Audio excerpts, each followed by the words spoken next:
Good morning, students. I am Mansi. Today we are going to start with this poem of your English literature, A Good Story. That is the chapter number 8. See here. यहाँ इस story में अ good story ये actual में आपकी poem है, but यहाँ पे इसे स्टोरी क्यों कहा गया है? क्योंकि यहाँ पे पोएट डिस्क्राइब कर रहा है कि कैसे उसको कोई भी स्टोरी पसंद आती है, किस वैरायटी की स्टोरी उसको अच्छी लगती है। आप स्टोरीज़ देखते होंगे, फिल्म और मूवीज़ देखते होंगे, ठीक। मूवीज़ में एक पर्टिकुलर टाइप होगा जो आपको पसंद आता होगा, जिसमें एक्शन हो या फिर जो कॉमेडी हो या फिर जो कार्टून बेस्ड हो, तो ये आपकी अपनी चॉइस है। तो इस पोएम में भी पोएट यही बता रहा है कि उसकी अपनी क्या चॉइस है और कैसे वो डिस्क्राइब कर रहा है वर्ड बाय वर्ड कि ऐसी ऐसी चीज़ें अगर होती स्टोरी में तो उसको वो पसंद आती है। See, do you like to read or hear a good story?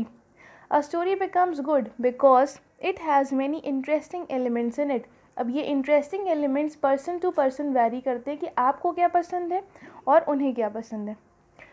What are these elements? और इसी एलिमेंट्स पे ये पूरी पोएम आपकी बेस्ड है। Now let's see to the poem. I love a good story where the hero prevails.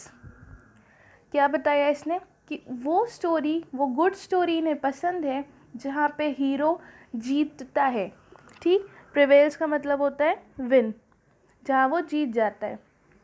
तो जहाँ hero जीत रहा होता है उन्हें वो कैटेगरी पसंद है।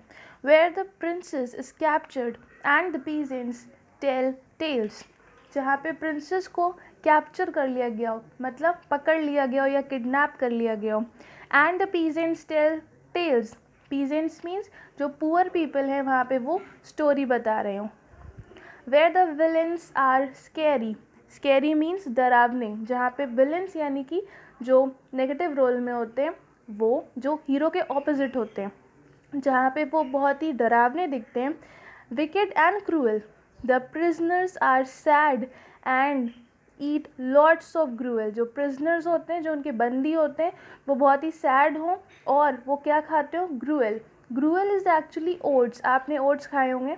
तो ओट्स को जब हम पानी या फिर मिल्क में बॉईल कर देते हैं, so that is the main food that was given to the prisoners. I love a good story with twist and turns, उसमें ट्विस्ट होने चाहिए, प्लॉट्स होने चाहिए, टर्न्स होने चाहिए। मतलब ऐसा नहीं है कि मोनोटोनस हो और एक ही फेज में चलती जा रही हो, उसमें ट्विस्ट भी होने चाहिए।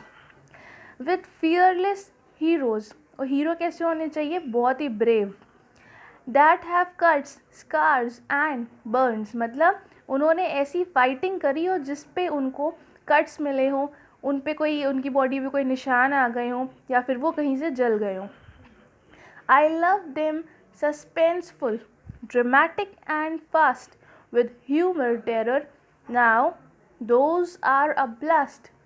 क्या बताया इन्होंने कि ये जो सस्पेंस क्रिएट होता है, ये सस्पेंस और ये ड्रामेटिक और ये fast with humour and terror, मतलब जो थोड़े से फास्ट चलते हैं, ये नहीं कि एक दो घंटे तक एक ही चीज़ें चल रही हैं, ऐसा नहीं, जो ट्विस्ट लेते रहते हैं, ऐसे टाइप की इनको स्टोरी पसंद है। Then I love them with music, music अच्छी होनी चाहिए, उसमें पोएट्स होने चाहिए, उसमें आर्ट होनी चाहिए ऐसी जो इंस्पायर करें नोट्स को, that come from the heart.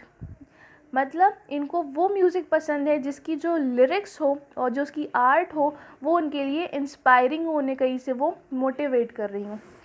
Then see, I love the ones with mysteries, deductions and all where the clues keep on coming way after their call. क्या बताया इन्होंने? उनको ऐसे कंक्लूजन्स पसंद हैं, conclusions reached by the process of reasoning, मतलब ऐसे conclusion बिना सिर पैर के ना हो, ऐसे कंक्लूजन हो जो वर्थ हो। जैसे आपने मूवीज़ देखी होगी तो जो क्लाइमेक्स पार्ट होता है, कभी कभी उसको देख के लगता है कि हुआ क्या, समझ ही नहीं आया, तो उनको ऐसे नहीं पसंद है। जो भी क्लाइमेक्स हो वो स्टोरी से कनेक्टेड हो और वर्थ सीइंग हो, वर्थ वॉचिंग हो। And if one day you take a look, और अगर आप किसी दिन इन सब चीज़ों पे गौर फरमाएं जो उन्होंने पोएम में लिखा है, then you'll love what I love inside a good book फिर वो क्या बता रहे हैं कि they will love what I love inside a good book. क्या बताएंगे वो? यहाँ पे इन्होंने उस अफेक्शन की बात करी है। लव का मतलब है कि वो जो उनकी लाइकनेस है, ठीक, जो उनकी लाइकनेस है उसके बारे में यहाँ पे वो बात कर रही हैं कि जिस बेसिस पे वो उसे पसंद कर रही हैं उसी बेसिस पे आप भी पसंद करने लगेंगे अगर आप इन चीज़ों पे ध्यान देंगे जो वो मेंशन कर रही हैं इस पोएम में। So this is the only concept जिसमें एक विलन के बारे में बताया गया, पीजेंट्स के बारे में बताया गया, हीरोज़ के बारे में बताया गया, ट्विस्ट एंड टर्न्स उसमें आते रहें। ऐसे में ये जो स्टोरी होगी वो उनके लिए गुड स्टोरी की कैटेगरी में बिलोंग करती है। I hope the poem is clear to you. For this poem in your copies you will write the first 3 paragraphs only.